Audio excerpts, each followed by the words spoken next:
Today I'm going to show you how to export a JPG from CapCut in just a few simple steps. This is super useful if you want to save a single frame from your video as a still image for thumbnails, social media posts, reference shots, or project assets. I'll walk you through the exact process so you can do it quickly and correctly. And if this tutorial helps you out, make sure to hit the like button and subscribe for more easy CapCut tips and software tutorials. Alright, let's jump into CapCut.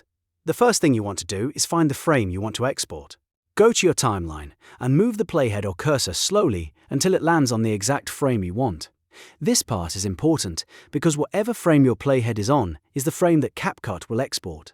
If you want a very specific moment, use the timeline controls carefully and zoom in if needed so you can get the exact shot you want.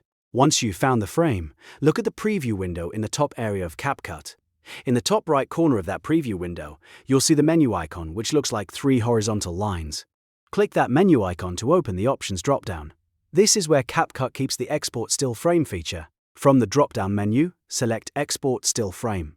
When you click that option, CapCut will open a pop-up dialog box for the image export settings. This box lets you decide how the image will be saved, so take a second to check the details before you export. Now in the pop-up window, choose your file name. It's a good idea to name it something clear and easy to find later, especially if you export a lot of images.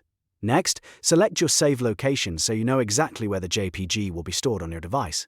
After that, check the resolution settings. If you want the best quality, make sure the resolution matches the quality you need for your project. Then, look for the Format drop-down menu. This is the key step if you specifically want a JPG. Open the drop-down and select JPG as the file format. This ensures the still frame is exported as a standard image file that you can use almost anywhere. Once everything looks good, click Export. CapCut will save the frame as a JPG to the folder you selected. After that, you can open the file, upload it, share it, or use it in any other project you want. And that's it. You've successfully exported a JPG from CapCut. If you want more quick tutorials like this, don't forget to like this video, subscribe to the channel, and turn on notifications so you never miss a new step-by-step guide. Thanks for watching, and I'll see you in the next one.